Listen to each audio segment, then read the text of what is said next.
that you want to be integrated with yourself, and the way to be integrated with yourself is be sure that you meet every situation of life with an abounding love. Never hate.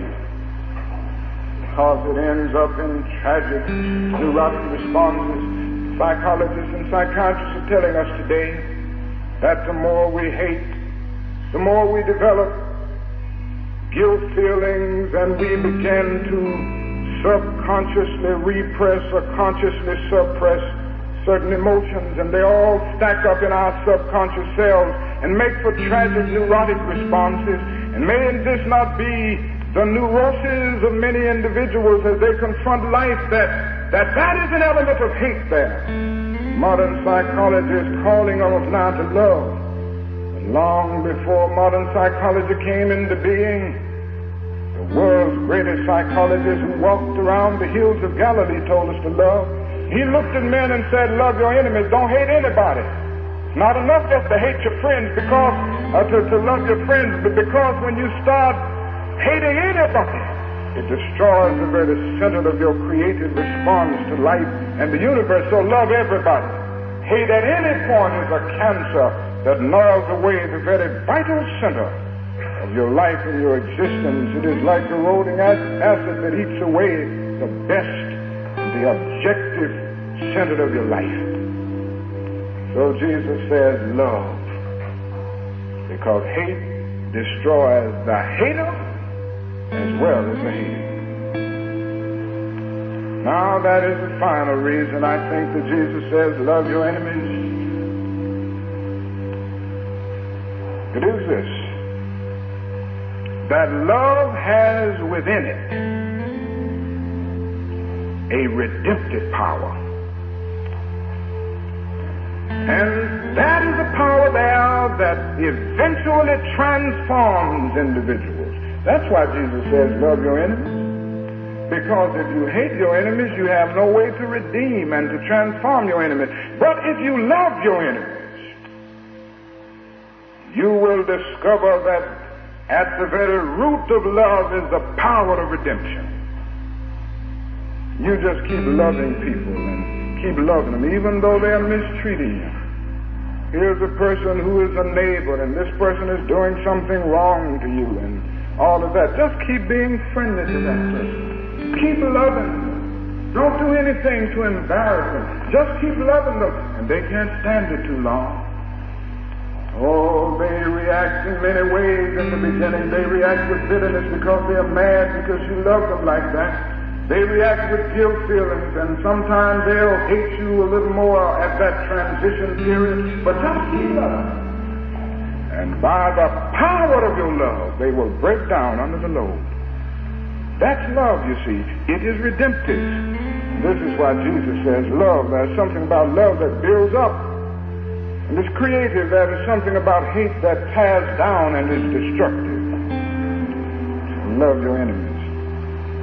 I think one of the best examples of this, we all remember the great president of this United States, Abraham Lincoln. These United States, rather.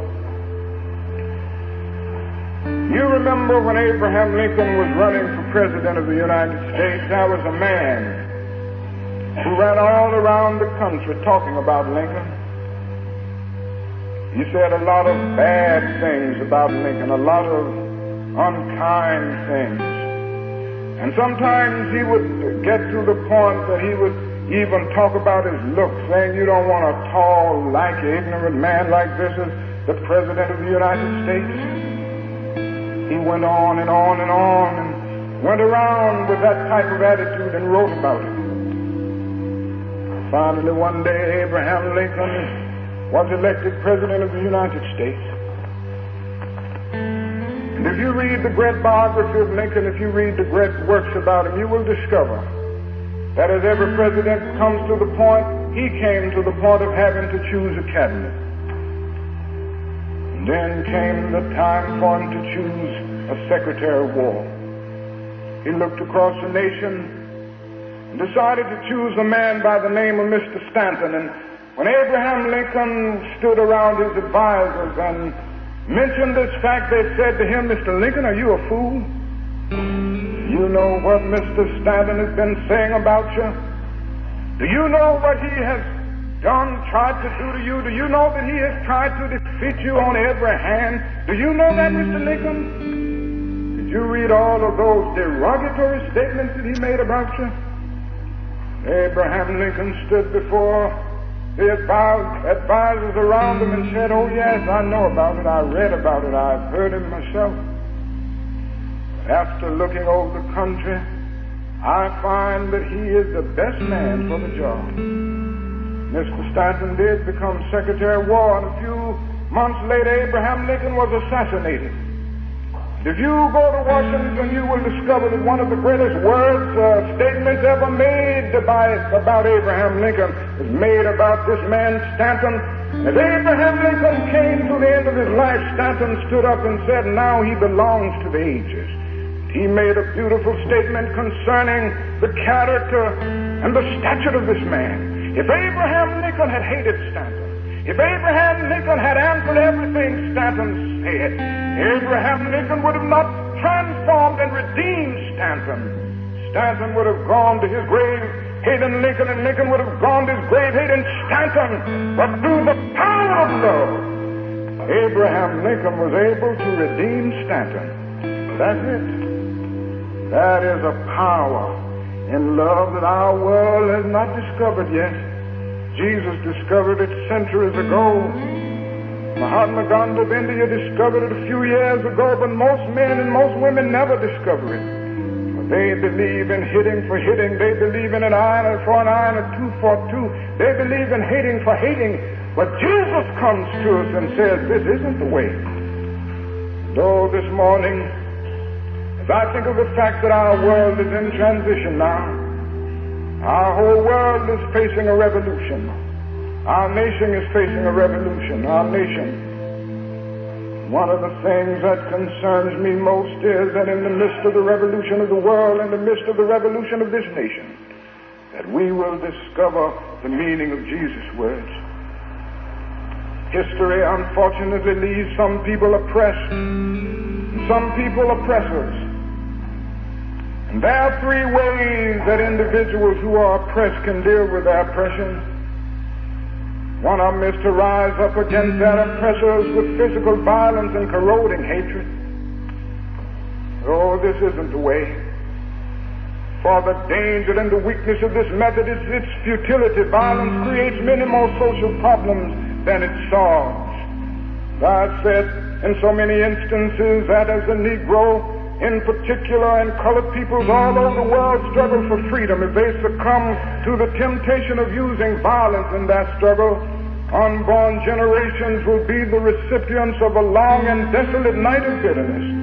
And our chief legacy to the future will be an endless reign of meaningless chaos. Violence isn't the way.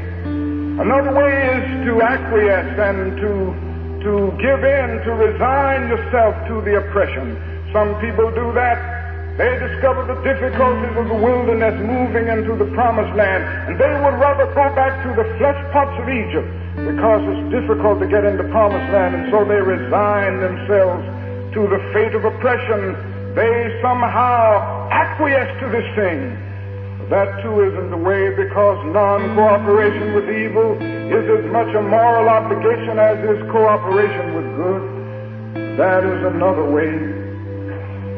That is through organized mass nonviolent resistance based on the principle of love. It seems to me that this is the only way as our eyes look to the future. As we look out across the years and across the generations, let us develop and move right here.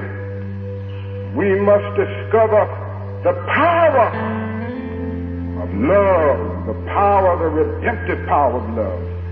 When we discover that, we will be able to make of this old world a new world.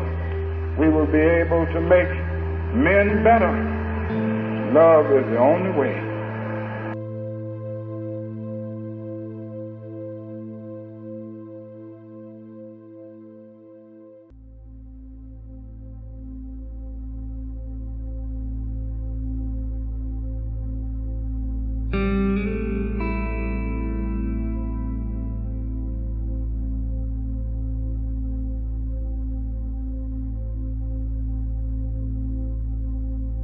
you.